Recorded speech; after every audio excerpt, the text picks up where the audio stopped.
so nice talking to you, Amish. And in the recent decade or so, I must say, you have created a very significant impact among the thoughtful young people of our country. And I just got hold of a copy of one of your recent books about Suhel Dev, and the way you have written and the way you are creating an interest about the way you have written and the way you are creating an interest about ancient India and some of the heroes and heroines of our country, and how much they sacrificed to protect our country. And I remember reading in some of the pages, you had listed many empires, many flourishing empires in the world, but somehow could not stand the onslaught of time, the onslaught of geopolitical changes that invariably happens in the world. Just could not withstand and could not endure and had to crumble. But then our country also witnessed historically onslaughts of gigantic proportions. And of course, we may say that they have created a certain impact and left, but deep inside the hearts of every Indian, there is something about our culture, about our civilization, about our country, which they could not rob us of. So, that's the wonderful wealth that we have. Nobody can take away that wealth from us. And what you have done, very interestingly, is re-articulated that, reignited an interest and respect among the young people of our country, and you're keeping it alive. This is great service to humanity. Thank you. I really feel it from the bottom of my heart. I feel it in my heart too, Chanchalapati Prabhuji. And your kind words only encourages me further. And Chanchalapati Prabhuji, what you are saying is so right. Every almost every ancient what is derogatorily called pagan culture, they're all dead. They're all museum pieces now. Yeah. And among the pre-Bronze Age cultures, our culture is the only one that is still alive. The term I prefer is the dharmic culture, because it's not just the culture of Hinduism, it is the culture of all the dharmic paths. Yeah. Hinduism, Buddhism, Jainism, Sikhism. And you are so right, if temples can be broken, people can be killed, our wealth can be looted, all that we suffered, others also suffered. But if we forget who we are, then we've lost everything. And that is something that I think we can never thank our ancestors for enough. They kept fighting and fighting and fighting. And they did not surrender that which is most precious, our way of life. Because everything else can be earned back, everything else. But if you forget who you are, then you're just a hollow shell. which anything else can come and fill. The way our education system is designed, it's designed to make us forget who we are, forget our Indian roots, and somehow turn us into Westerners or Europeans. Some pale image, something as basic as even, for example, the number of seasons. Hmm. What we were taught in school, I'm sure Chanchalapati, Prabhuji, even you in school, you would have been taught the same thing, that India has 4 seasons. That's what we were taught. Right. Summer, autumn, winter, spring. I remember when I was in the second standard, I'd raised my hand and I'd asked, "Ma'am, monsoon kahan gaya? Where's the monsoon?" My son, who's 11 years old, who's studying in India, is taught the same thing, 4 seasons. But Europe has 4 seasons.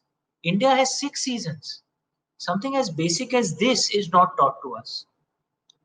When we have to teach our architecture, we will teach Western architecture and not Vastu Shastra. Vastu Shastra has been reduced to apparently some superstitious things. That's what they think Vastu Shastra is. No, it's a proper science of architecture. One of the few places, Chanchalapati Prabhuji, where you can see our traditional architecture is actually in ISKCON temples. So one of the reasons I like going to ISKCON temples so much, because you see our traditional architecture out there. You see buildings that are built, the modern buildings in India. They build these giant glass wall buildings. You know, these giant glass wall buildings make sense in Western Europe or in London, where I'm living right now, because these are cold countries. There's a shortage of the sun. So you want glass wall buildings so you can let in as much of the sunlight as you can. So the building remains warm as well. So you have less heating bills. But if you build a glass wall buildings in India, as modern architects do in India, what we are building is a giant microwave oven because there's no shortage of the sun in India. And we build these giant microwave ovens which are so hot inside. Yes. Chhatrapati Prabhuji, I don't know if you know, I used to work in a bank before I became an author. Yes, I read how you were a boring banker to become And my last job, I was in the senior management committee. I used to report to the CEO, so which meant I had a glass walled cabin, which was very nice big cabin, but it was on the side of a glass wall building. So I used to get baked from the sun every day. And because it was so hot in all the cabins, because glass wall building, so they used to blast the AC from the left because it's so we are getting frozen from the left and heated from the right. And that's because we are building buildings which are more appropriate for Western Europe, not appropriate for India. Our Yeah. Vastu Shastra, it goes into the concept of using local material, of houses or buildings used to have courtyards in the middle. There's a logic for that. Because Right. wind movement in Western Europe leads to cold and diseases, but wind movement in India leads to fresh air, you know, Yeah. Yeah. and leads to cooling. Now, Yeah. but we don't teach Vastu Shastra to our students. They learn only Western techniques and they apply Yeah. those Western techniques in our buildings. This is just one example, Chandravarti Prabhuji. In all our subjects, in mathematics, we will not teach Bhaskaracharya ji. We will not teach, Bodhayana ji. We'll teach Pythagoras. Pythagoras discovered Pythagoras theorem 200 years after Bodhayana ji discovered it. But we Indians are not taught that. Western Europeans learn that, but we are not Yeah. taught it. Yeah. In True. Very. in in medicine, we will not teach Sushrutji or Charakji. We'll teach Hippocrates. In Yeah. every way, it is almost like the British Raj has not left after 1947. It is still the Right. same system continuing, just the rulers changed. You Right. know, uh, and we don't teach our own culture. So how do we forget our heroes? Yeah. Our ancestors fought so hard to keep our way of life alive. Yeah. But if people want to learn our way of life, they cannot learn it in our education system. They have to Right. go to hopefully an ISKCON Mandir. They will learn something from there. But not Yeah. every child comes to an ISKCON Mandir, or they have to go to a Shankaracharya ji ashram, Yeah. or they have to go to one of these places to get exposed to our culture. Our standard education system does not teach it. And this is a real problem. Why should, students have been, or youngsters have been introduced to King Suhail Dev through my book? They should have been introduced to it through their standard history books. Yes, isn't it? And this is a real problem. There's a new education policy that's come out. Prabhuji, I'm sure you must have heard of that. From Yes, what of I course. observe it seems like it's positive. It will reconnect our education system with our roots. Yeah, We don't teach yoga in our schooling system. yeah, I agree, yoga has Hindu roots, but it is yeah. good for you, no? So what's the harm in learning it? No? Right, We right. are not saying you have to convert to Hinduism to learn it, No, but it's good for you. Learn it. Like an ambulance has Christian roots, the cross in Red Cross. You know what we it accept represents. it. We But that accept it. doesn't mean, yeah, if I'm injured, I'm not going to say no, I will not get into that ambulance because I'm not a Christian. That is silly. I mean, get into the ambulance. You know. Right, So right, what does it matter if it has Hindu roots? It is good for you. Learn it. We should teach right. it in our schools. We are almost scared of teaching our culture. We will Yeah, not teach Bhagavad Gita. We will not teach Ramayana, Mahabharata. They are good for you. They teach you dharma. What is wrong with that? It's one of the things that I'm deeply passionate about, and I've written on it. And we really need to keep raising this issue again and again. How to reconnect our education system to our roots, to our culture. yeah, yeah, yeah. And as a result of this kind of an education, we have, lost a certain. We have developed a kind of an apologetic attitude when it comes to our own, and we want to mindlessly imitate something coming from the West, Very and that is superior to what we have in our own country. And I'm sure all of us, we were all victims of that. And at some point, someone had to shake us out of that understanding and bring us to another kind. Srila Prabhupada, who founded ISKCON, Ji. when he went to a few Western countries, he made a few occasions, he spoke like this. He said, a lot of people from my country have come to your country, and they have probably told that we come from a poor country, we don't have this, we don't have this, and so we have come to take from you this support, that support, and so on. Srila Prabhupada gave a different narrative. He said, no, I have not come to take anything from you. On the other hand, I have come to tell you that I come from a very rich country. And my country is rich with knowledge, with culture, with literature, with art, with all of these wonderful expressions of a very lofty thought process.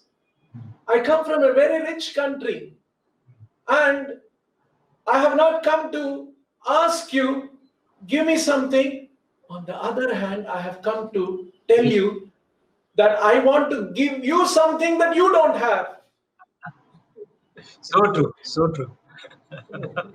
That it gives a certain kind of a confidence that yes, this is not something. And another achievement of Srila Prabhupada was that he took this knowledge and presented it in all of its cultural, civilizational manifestations, and he infused a sense of pride about it, and made it globally acceptable.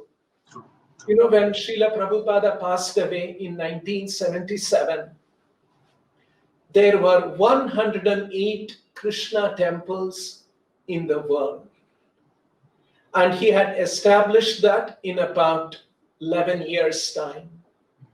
And in each of these temples, from morning till evening, the practices that he had put in place, and these Western followers who had come in touch with Srila Prabhupada and were moved by the philosophical depth and the kind of a thinking and the kind of a lifestyle and the kind of values that process taught them, and which Srila Prabhupada personally embodied them, had made such a profound impact on them. The first thing that we sing in the morning, everywhere in ISKCON temples, when Prabhupada had installed, the first prayer was a song in Sanskrit about Guru. How the Guru enlightens us, and how Guru is a transmitter of that very ancient knowledge, and we must be grateful to the Guru. And like this, all of these processes and the meditation and the japa and the kirtana and the aradhana, vigraha aradhana, all of these kind of practices.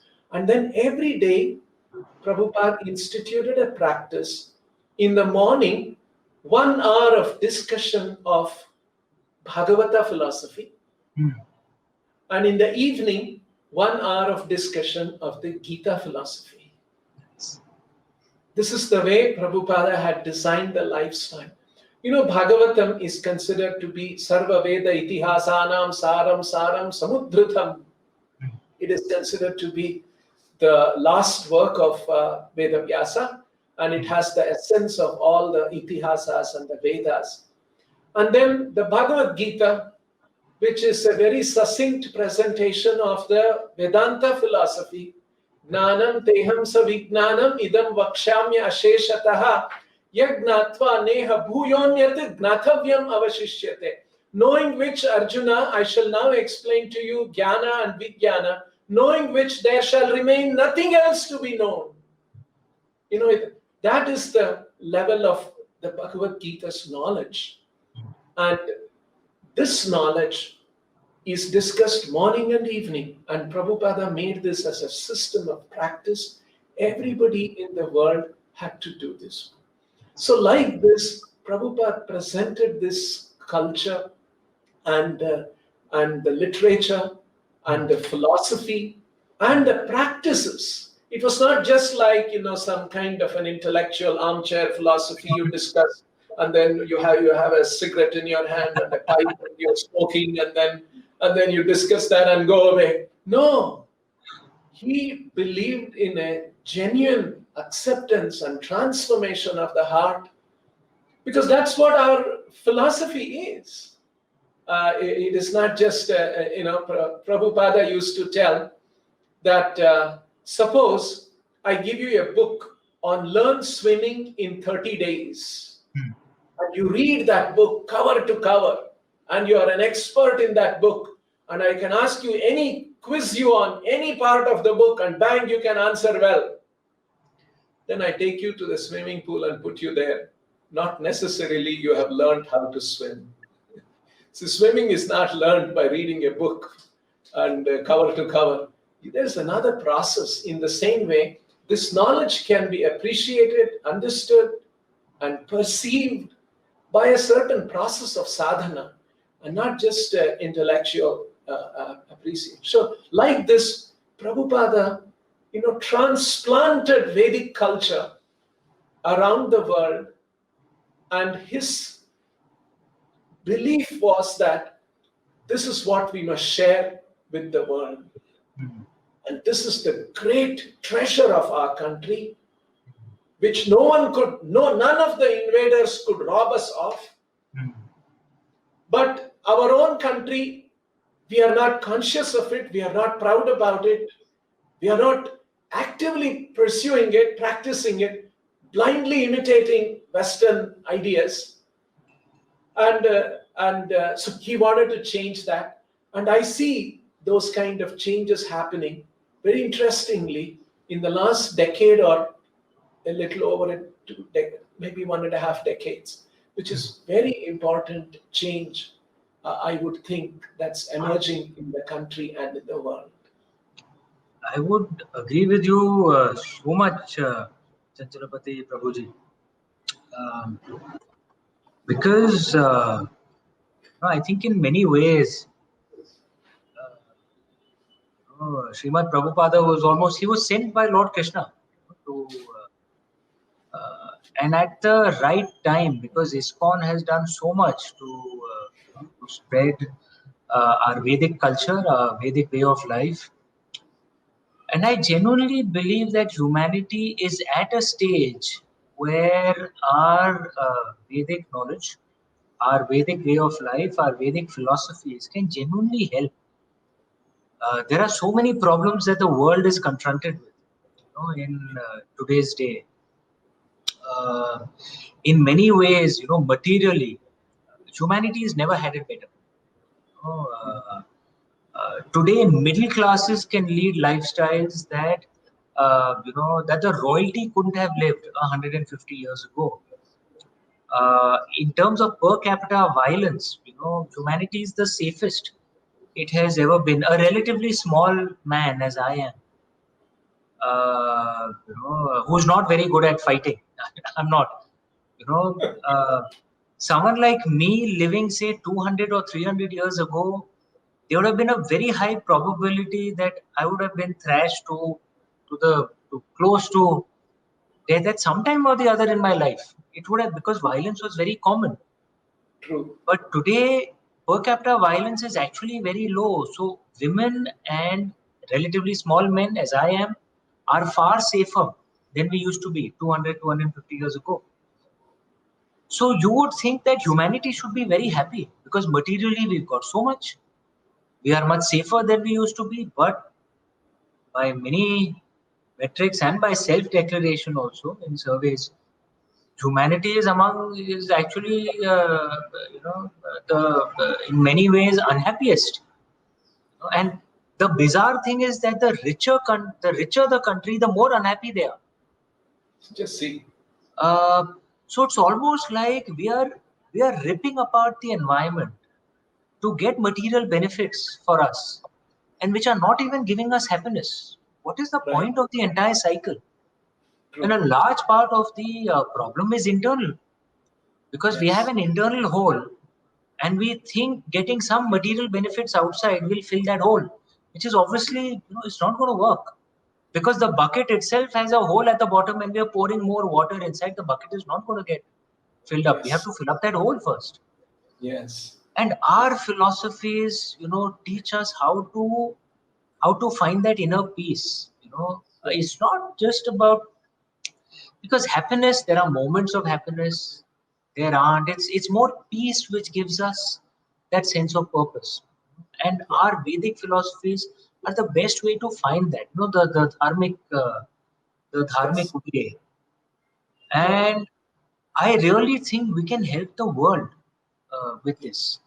And it's not just in finding internal peace, it's also for the good of Mother Nature. You'll find so many countries, Chanchalapati Prabhuji, you'll find that and perhaps it comes from the culture, they treat Mother Nature as a resource to be exploited. You know?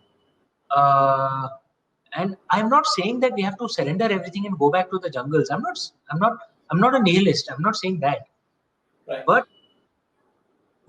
it's like, if you see in India, Honorable Prime Minister Modi ji is doing so many things which are in the interest of the environment, of Mother Nature. Our solar energy initiative. We are among the cheapest solar power producers now.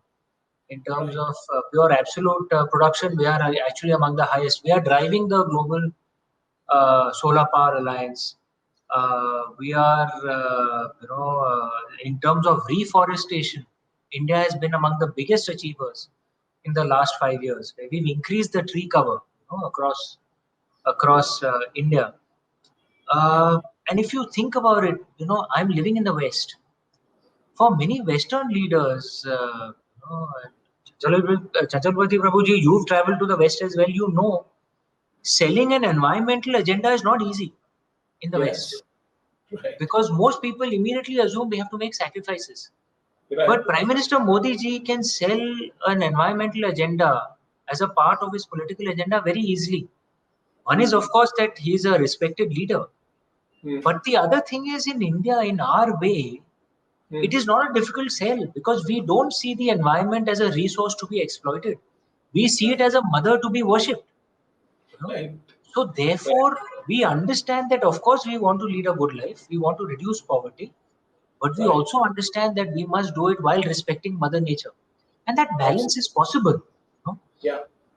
And again, our philosophies can help the world make find ways to find this balance. That how Right. to make peace. Just material comforts are not enough, and we are not saying you know run away from material comforts. We worship goddess Lakshmi too, uh, Yes.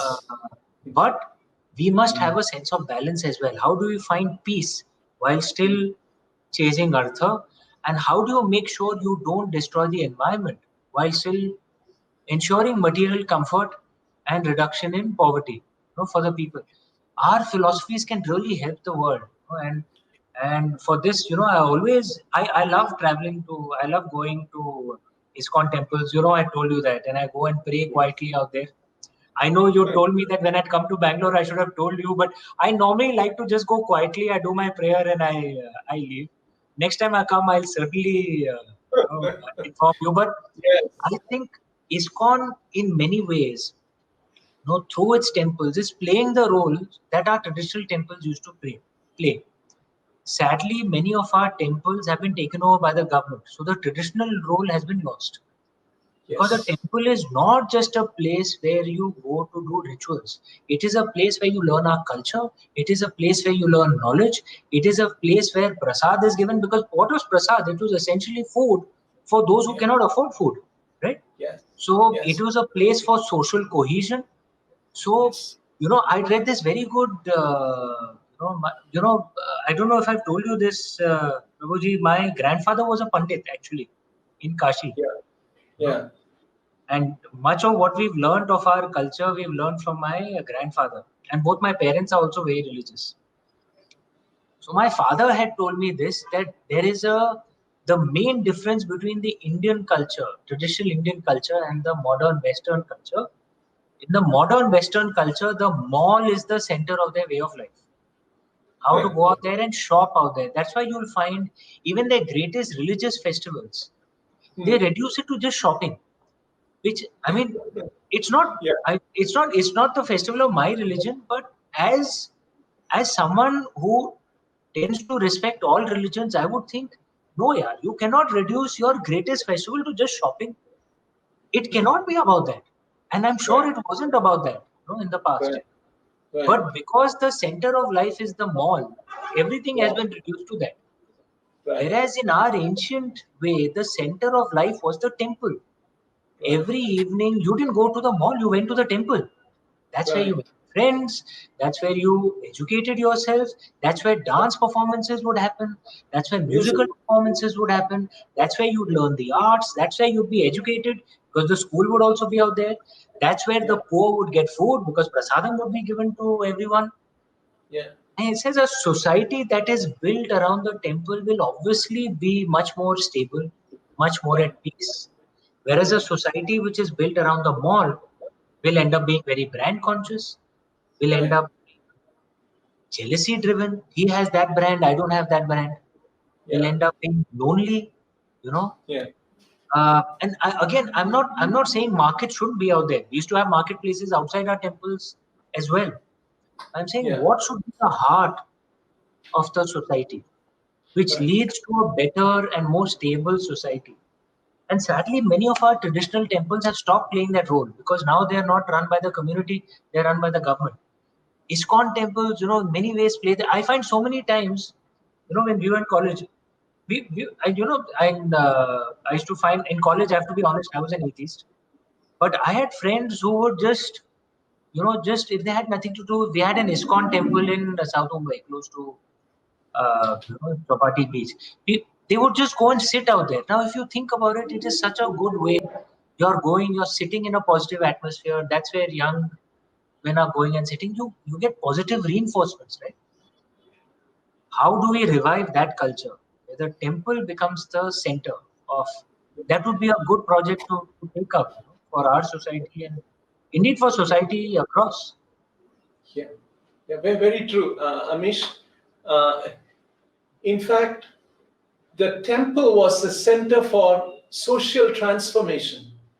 It was a place for transforming an individual and make him into a better person.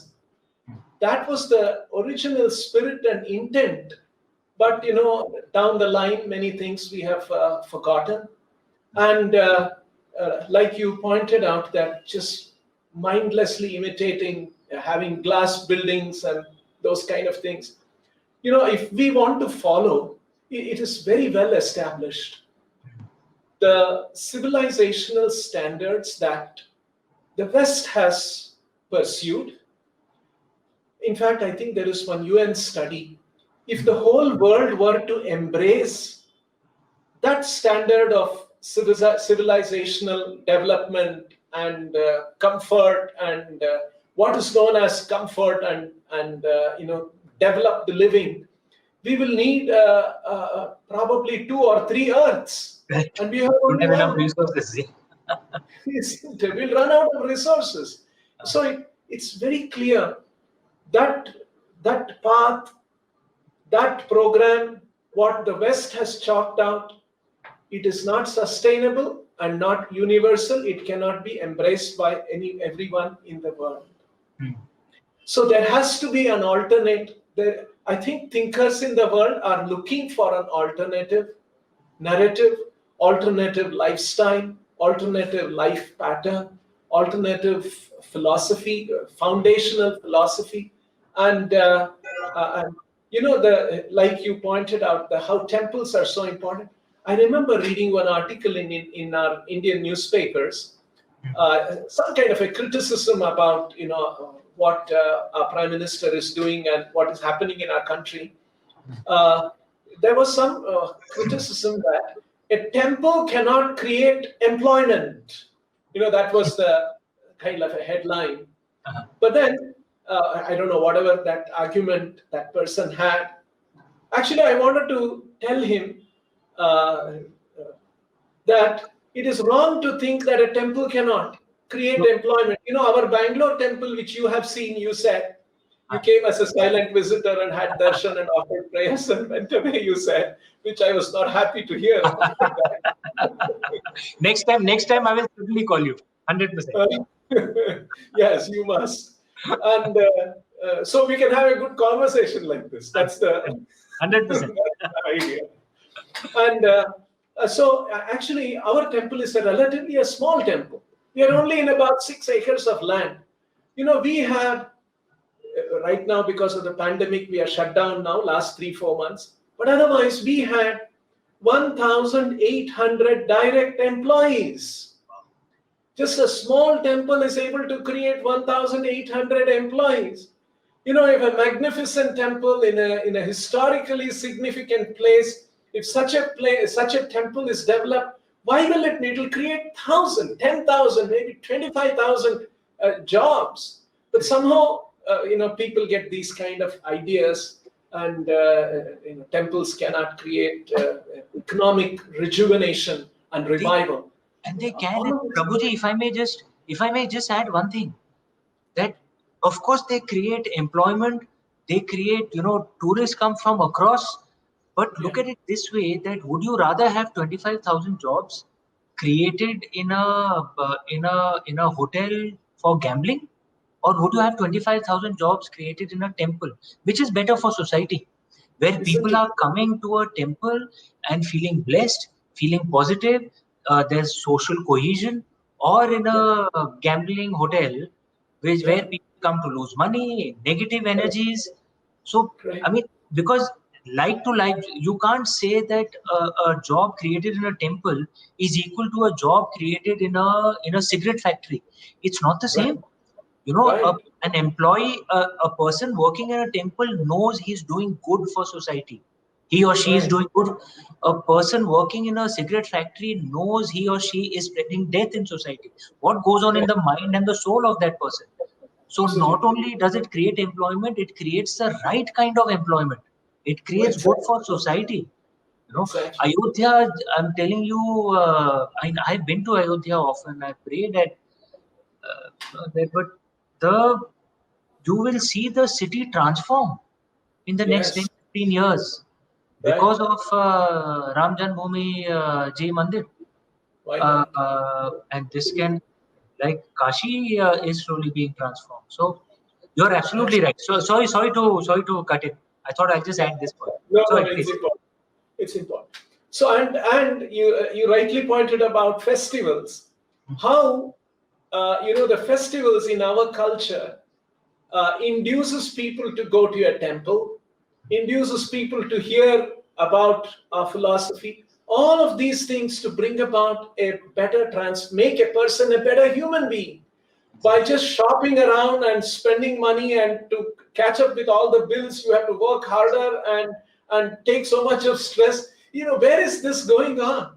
So it's a very, very different kind of a culture.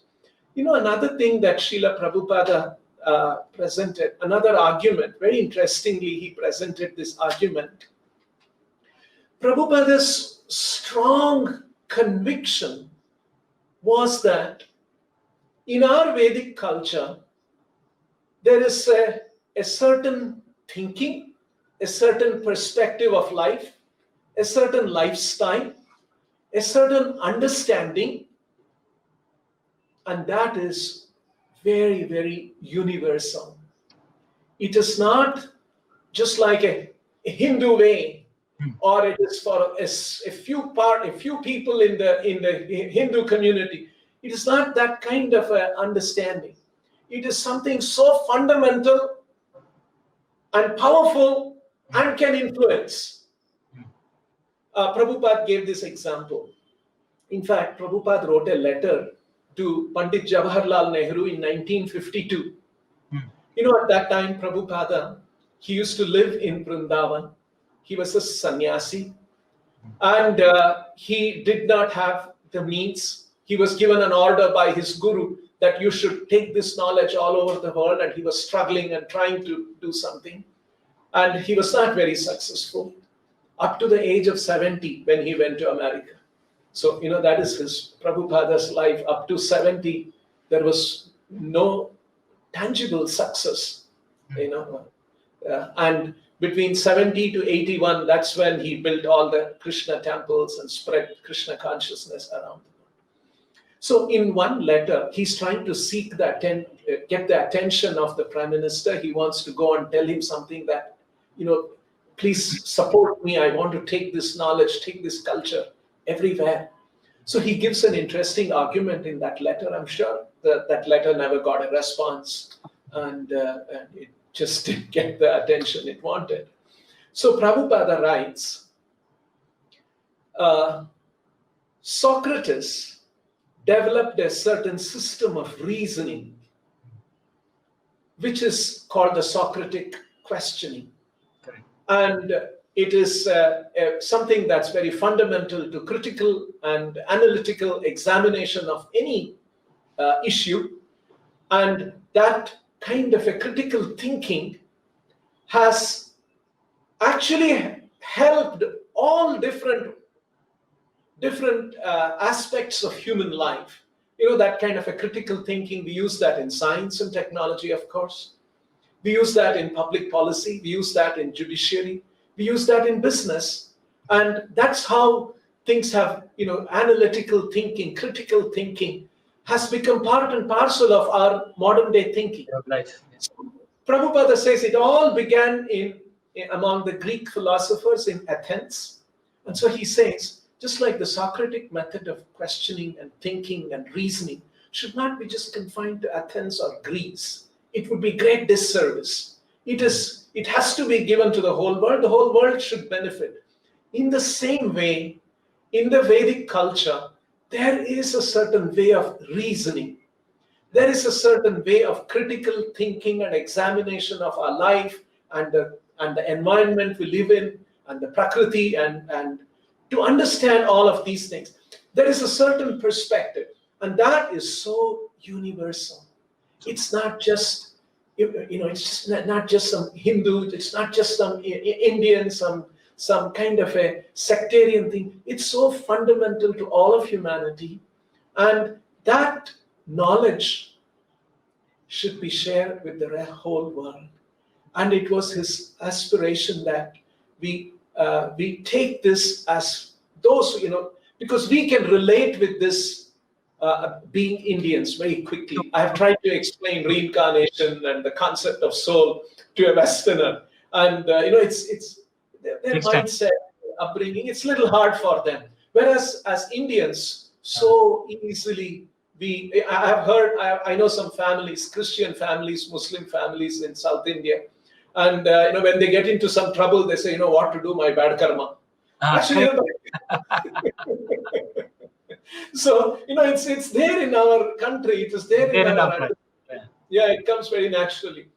So Prabhupada's thought and intent was that this knowledge should be shared with the whole world, and this knowledge and this understanding has the potency to actually enrich, influence, and enrich every aspect of human endeavor: commerce, public policy, governance, literature, and culture, entertainment, in every aspect. And it can only enrich life. And in fact, Prabhupada hoped that we are able to take this knowledge, articulate it very interestingly, very convincingly, in a way that the world wants, and hopefully India will be recognized as that country and as that culture and as that civilization which saved the world from self-destruction. That was his aspiration. And I think that's all of us have a role, and I see that you are igniting that among the young people.